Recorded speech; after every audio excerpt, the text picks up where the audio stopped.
Hello guys, this is your economics lecture with Bana Yadav, Commerce Center.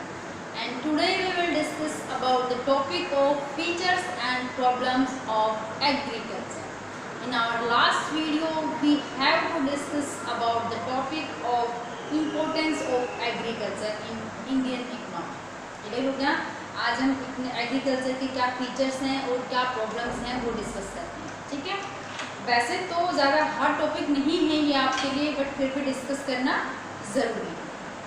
चलिए देखते हैं features के अंदर कि एग्रीकल्चर की क्या कंडीशन है. एक तरीके से अगर हम फीचर्स की बात करें, ठीक है, सबसे फर्स्ट में आता है लो प्रोडक्टिविटी. सबसे फर्स्ट में आता है लो प्रोडक्टिविटी, मतलब एग्रीकल्चर सेक्टर के अंदर जो आउटपुट था, जो प्रोडक्टिविटी थी, वो काफ़ी लो थी, बहुत कम था. ठीक है. अगर हम कंपैरिजन करते हैं अनदर कंट्री के साथ में, जैसे यूएस है, जापान है, अनदर कंट्री के साथ में अगर हम कंपैरिजन करें तो एग्रीकल्चर जितने भी आउटपुट थे, चाहे वो राइस है, चाहे वीट है, चाहे मेसन है, ठीक है, मतलब जो भी हैं उन सब में हमारी प्रोडक्टिविटी अनदर कंट्री के कंपैरिजन में जो एग्रीकल्चर प्रोडक्ट थे उनकी प्रोडक्टिविटी, ठीक है, अनदर कंट्री के कंपैरिजन में बहुत लो थी, बहुत कम. अगर हम यहाँ पर एग्जांपल लेते हैं राइस का, तो rice 3.6 per hectare, ton per hectare, ठीक है, और वीट है 3.1 और मेसन है 2.6 ton per hectare of land. The comparison of another country like that USA, Japan, है ना, अनदर कंट्री के कंपैरिजन में हमारी कैपेसिटी प्रोडक्शन जो प्रोडक्टिविटी थी वो बहुत ही कम थी, बहुत ही लो. ठीक है. जो नेक्स्ट फीचर गिवन है वो देख लीजिएगा कि हिडन अनएम्प्लॉयमेंट. एग्रीकल्चर के अंदर अनएम्प्लॉयमेंट, बेरोजगारी होती तो है, लेकिन वो एक तरीके से क्या होती है, हिडन होती है. दैट मीन्स छुपी हुई होती है. अगर एक ज़मीन के टुकड़े के ऊपर 3% काम करते हैं तब भी उतनी ही प्रोडक्टिविटी होती है, और अगर 3 के बजाय 5% उस पर काम करते हैं तब भी उतनी ही प्रोडक्टिविटी होती है. ठीक है. तो दो बंदे हैं, एक तरीके से कहेंगे कि वो खाली काम कर रहे थे, वो काम नहीं कर रहे तब भी उतनी प्रोडक्टिविटी, वो काम कर रहे हैं तब भी उतनी ही प्रोडक्टिविटी. दैट मीन्स एक तरीके से छुपी हुई बेरोजगारी होती है, हिडन अनएम्प्लॉयमेंट होता है. अगर हम इसको दूसरे एंगल से देखते हैं तो पूरे 12 मंथ लोगों को काम नहीं मिलता है एग्रीकल्चर वाले फील्ड के अंदर. ठीक है. मतलब कुछ मंथ ऐसे होते हैं जिनमें कोई काम नहीं होता है पर्सन के पास में. उस टाइम पर वो अपने एग्रीकल्चर जो लैंड है उनको किसी पर्पज़ के लिए यूज़ नहीं करते हैं. वो खाली टाइम होता है जिसमें कुछ भी कोई भी फसल को उगा नहीं सकते हैं. ठीक है. तो रेगुलरली उनको काम नहीं मिल पाता है. और एक तरीके से हम कहें कि अगर 5 बंदे भी उतनी ही प्रोडक्टिविटी करते हैं ज़मीन के टुकड़े पर, और अगर 3 बंदे काम करें तब भी उतनी ही प्रोडक्टिविटी है. That means hidden unemployment. दिखती तो नहीं है, दिखते हैं कि सारे के सारे बंदे काम कर रहे हैं ज़मीन के टुकड़े के ऊपर. ठीक है. काम में तो सारे लगे हुए हैं, लेकिन प्रोडक्टिविटी तो उतनी है ना, तो एक्स्ट्रा बंदों की ज़रूरत क्या है. दैट मीन्स जो 2 बंदे एक्स्ट्रा थे वो हिडन अनएम्प्लॉयमेंट, छुपा हुआ बेरोजगारी जिसको हम क्लियर हो गया. ठीक है. नेक्स्ट है dependence of rainfall. Heavy dependency on rainfall की बात कर रहे हैं कि एग्रीकल्चर में हम किसके ऊपर डिपेंड थे, हैवी डिपेंडेंसी ऑन रेनफॉल, बारिश के ऊपर. अगर बारिश होती है तो फसल अच्छी होगी, दैट मीन्स फसल क्रॉप प्रोडक्टिविटी अच्छी होगी, प्रोडक्शन अच्छा होगा. और अगर बारिश नहीं हुई तो प्रोडक्टिविटी, प्रोडक्शन की जिसको हम आउटपुट की बात करते हैं, वो कम होगा. किसके ऊपर डिपेंड था कि प्रोडक्शन ज़्यादा होगा या कम होगा, एग्रीकल्चर आउटपुट ज़्यादा होगा या कम होगा, किसके ऊपर डिपेंड था, रेनफॉल, बारिश. ठीक है. क्यों? क्योंकि इरिगेशन के कोई भी परमानेंट सॉल्यूशन नहीं है इंडिया के पास में. ठीक है. दैट मीन्स अगर हम एग्रीकल्चर की बात करें तो मोस्टली देखिएगा जब तक खेतों में पानी नहीं जाएगा तब तक क्या प्रोडक्शन अच्छा हो सकता है. दैट मीन्स फसल अच्छी हो सकती है, नहीं हो सकती है ना. मीन्स कि जो हमारी एग्रीकल्चर थी वो डिपेंड थी रेन के ऊपर, बारिश के ऊपर. लोग ऐसे मुंह उठा के ऊपर की तरफ देखते थे कि कब बारिश हो, कब हमारी फसल अच्छी हो. समझ में आ रहा है? क्यों? क्योंकि पानी देने की इरिगेशन फैसिलिटी उनके पास नहीं थी. समझ में आ रही बात? चलिए ठीक है. नेक्स्ट देखते हैं सब्सिडेंस फार्मिंग. नेक्स्ट है subsidence subsistence farming. Subsistence farming का मतलब है कि लोग सिर्फ और सिर्फ इतना ही प्रोडक्ट प्रोड्यूस करते थे, इतना ही आउटपुट निकालते थे उस ज़मीन में से कि बस उनके खुद का काम चल जाए। कमर्शियल आउटलुक के बारे में तो वो सोचते ही नहीं। समझ में आई बात? मतलब इतना प्रोडक्शन हो जाए कि भी हमारे परिवार का गुजारा हो जाए, इससे ज़्यादा के लिए तो वो सोचते ही नहीं थे। That means subsistence farming. ठीक है, सिर्फ और सिर्फ वो मेहनत तो करते थे लेकिन प्रोडक्शन होता तो नहीं था ना। ठीक है, मतलब एक तरीके से कहें कि प्रोडक्टिविटी बहुत कम थी, ज़मीन अच्छी नहीं थी, या फिर ज़मीन भी अच्छी हो तो लेकिन उनमें जो अनदर केमिकल फर्टिलाइजेशन वगैरह जो डलते हैं, इरिगेशन फैसिलिटीज़ नहीं थी, केमिकल फर्टिलाइजेशन के पास नहीं थे, अच्छी क्वालिटी के सीड्स नहीं थे, इस वजह से प्रोडक्टिविटी काफ़ी लो थी। ठीक है, वो सिर्फ इसी आधार के ऊपर जीते थे कि इतना प्रोडक्शन हो जाए, इतना एग्रीकल्चर आउटपुट हो जाए कि हमारे परिवार का गुजारा हो जाए, बाकी इससे ज़्यादा वो सोचते ही नहीं थे। कमर्शियल आउटपुट तो बहुत दूर की बात है। समझ में आ रही बात? ठीक है, तो सब्सिस्टेंस फार्मिंग थी, एग्रीकल्चर, बस यही लोग सोचते थे कि बस खुद का काम चल जाए, बाकी कुछ नहीं सोचते थे वो। ठीक है, कि कुछ उनको बेच करके कुछ ज़्यादा प्रोडक्ट प्रोड्यूस हो जाए और कुछ उनको बाज़ार में बेच करके पैसे कमा लिए जाएँ, प्रॉफिट हो जाए ना, वो सिर्फ इतना ही था, सब्सिस्टेंस फार्मिंग तक ही। ठीक है, नेक्स्ट देखिएगा, lack of modern input. Lack of modern input मतलब जो एग्रीकल्चर में हम जो खेतों में फील्ड में जो काम करते थे, या तो वो मैन पावर काम करती थी, एज ए लेबर काम करती थी, या फिर कैटल पावर। ठीक है, पशु बैलगाड़ी जिनको हम बोलते हैं, या तो कैटल पावर से काम होता था या फिर मैन पावर से काम होता था। मतलब जो मॉडर्न इनपुट्स थे जैसे ट्रैक्टर है, हार्वेस्टर है, ठीक है, ये इनपुट्स उनके पास नहीं थे। छछरी है, ठीक है, छछर है, ट्रैक्टर है, हार्वेस्टर है, ये नहीं थे उनके पास। या तो मैन पावर ही काम करती थी या फिर कैटल पावर, पशुओं से ही काम कराते थे। ठीक है, तो वो मॉडर्न इनपुट उनके पास नहीं थे ताकि जल्दी जल्दी काम हो जाए, टाइम भी बच जाए, प्रोडक्टिविटी भी अच्छी हो जाए। समझ में आया बात? वो चीज़ नहीं थी उनके पास, अवेलेबल नहीं थी। ठीक है, तो समझ में आया, lack of modern output, modern inputs, sorry, मतलब एग्रीकल्चर के अंदर जो मॉडर्न इनपुट्स हम यूज़ करते हैं ताकि हमारा काम आसान हो जाए, जल्दी हो जाए और में भी प्रोडक्शन अच्छा हो जाए। ठीक है, इसलिए मॉडर्न इनपुट्स को यूज़ करते हैं। इसके अंदर मैंने आपको बताया कि ट्रैक्टर, हार्वेस्टर, थ्रेशर ये आते हैं, बट उस टाइम पर लोगों के पास ये सब नहीं था। मैन पावर या कैटल पावर से ही काम होता था, जिसमें समय भी ज़्यादा लगता था और इतना अच्छा प्रोडक्शन आउटपुट भी नहीं। ठीक है, चलिए, small holding, small and scattered holdings का मतलब है जो भी खेत थे वो काफ़ी छोटे छोटे थे, मतलब इस तरीके से बिखरे हुए थे, छोटे छोटे टुकड़ों के खेत थे। अभी खेत तो अभी बनने लगा है। ठीक है, मतलब जो खेत थे वो बिल्कुल छोटे छोटे थे और जगह जगह पर है ना। तो उसमें क्या था कि तो आने जाने में टाइम वेस्ट होता था, काम अच्छे से नहीं हो पाता था। ठीक है, तो ये भी एक तरीके से फीचर्स के अंदर डालते हैं कि जो होल्डिंग्स थी वो स्मॉल एंड स्कैटर्ड होल्डिंग्स थी। नेक्स्ट जो वन दिया गया है बैकवर्ड टेक्नोलॉजी। एक तरीके से हम बात करें कि जो टेक्नोलॉजी थी वो काफ़ी बैकवर्ड थी। पुराने बीज यूज़ करते रहते थे, कैटल पावर यूज़ करते थे।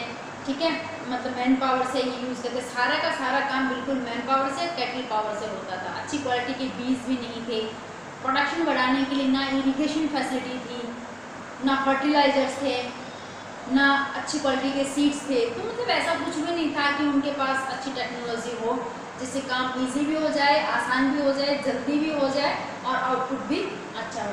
That means the backward technology, जो टेक्नोलॉजी थी हमारे पास वो बहुत ही बैकवर्ड थी। ठीक है, अच्छे बीज ही नहीं थे, ऑब्वियसली बात है, फर्टिलाइजर से नहीं थे, इरिगेशन फैसिलिटी नहीं थी, मैन पावर से काम होता था। That is the backward technology. तो ये थे फीचर्स ऑफ एग्रीकल्चर। एग्रीकल्चर के फीचर्स क्या क्या थे इंडियन इकोनॉमी में। ठीक है, चलिए अब हम बात करते हैं प्रॉब्लम की।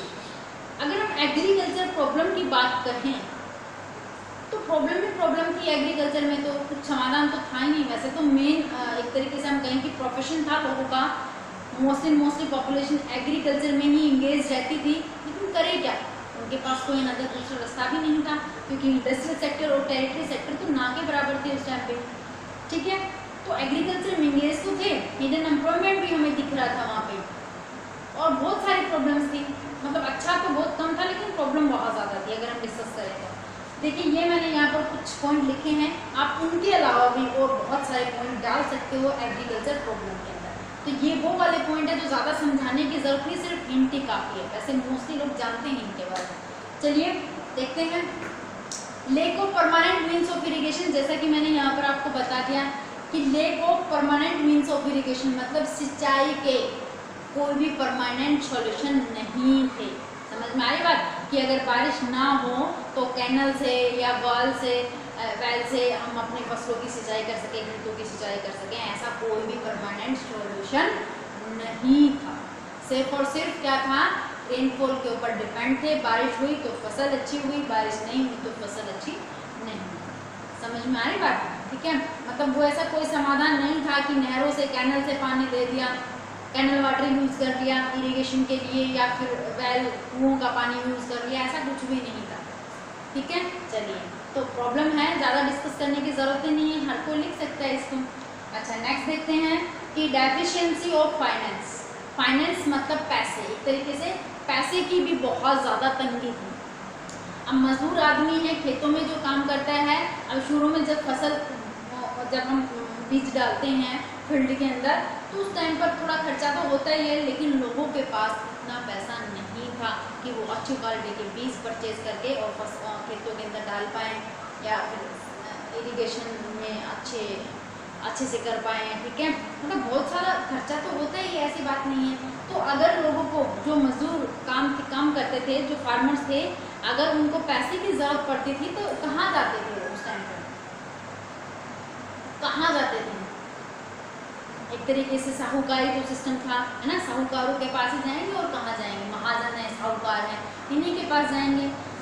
क्या करने के लिए? पैसा लेने के लिए। पैसा उधार लेंगे, फिर वो बीज खरीदेंगे, उसमें डालेंगे। ठीक है, फसल बड़ी होएगी, मतलब पक जाएगी, काटेंगे, जो भी कुछ पैसा आएगा पहले उसको पैसा वापस करेंगे तो थोड़ा बहुत उनके लिए बचेगा। तो दैट मीन्स कहने का मतलब है कि heavy deficiency of finance, finance की भी बहुत ज़्यादा दिक्कत थी। पैसा चाहिए ना, कि ऐसा तो है नहीं कि फसल अपने आप उग जाएगी, उसको भी तो उगाने के लिए कुछ ना कुछ चाहिए, कुछ खर्चा करना पड़ेगा। तो लोग कहाँ जाते थे? साहूकार, महाजन, इन्हीं के पास जाते थे, जमींदार के पास जाते थे, और कहाँ जाएंगे फार्मर्स। ठीक है, और वो हैवी रेट ऑफ इंटरेस्ट उनसे वसूल करते थे।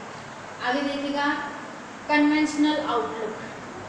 कन्वेंशनल आउटलुक का मतलब होता है परंपरागत तरीके, मतलब वो मॉडर्न इनपुट्स की तरफ जाना ही नहीं चाहते थे। ठीक है, लोगों की जो सोच थी वो सिर्फ इतनी ही थी। क्या थी लोगों की सोच? लोगों की सोच थी सब्सिस्टेंस फार्मिंग की, कमर्शियल आउटलुक की नहीं थी। जो सब्सिस्टेंस फार्मिंग है वो कन्वेंशनल आउटलुक के अंदर कन्वर्ट हो गया। कैसे हो गया देखिएगा। कन्वेंशनल आउटलुक मतलब परंपरागत दृष्टिकोण, कहने का मतलब है क्या सोचते थे लोग?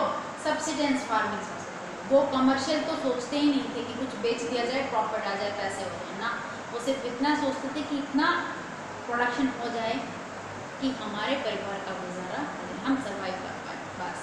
समझ में आ रही बात? इससे ज़्यादा उनके माइंड में आता ही नहीं था कि हम अच्छे से जो प्रोडक्ट, मतलब एक तरीके से एग्रीकल्चर आउटपुट बहुत ज़्यादा हो, प्रोडक्टिविटी ज़्यादा हो, और हम खुद के लिए भी रखें और बाकी जो बचेगा उसको हम मार्केट में सेल करें। ठीक है, सोच ही नहीं पाते थे।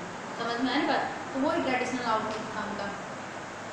नेक्स्ट दिया गया है small scattered holdings. Small and scattered holdings, जैसा कि पहले भी डिस्कस कर चुके हैं हम, जो होल्डिंग्स थे, जो फील्ड थे, जो खेत थे, वो बहुत ही छोटे छोटे थे और बिखरे हुए थे। ठीक है, एक टुकड़ा यहाँ पे है, एक टुकड़ा उस कॉर्नर में है, एक टुकड़ा गाँव के उस कॉर्नर में है, इस तरीके से बिखरे हुए थे। तो वहाँ जाते थे तो वो अच्छे से, बड़ा खेत एक जगह पे है तो काम भी अच्छे से होगा, आने जाने में टाइम भी बचता होगा। ठीक है, लेकिन अगर छोटे छोटे टुकड़े काफ़ी जगह पे हैं तो उनको बीज डालने में, उनको कटाई में बहुत ज़्यादा दिक्कत आती थी, समय भी बहुत ज़्यादा लगता।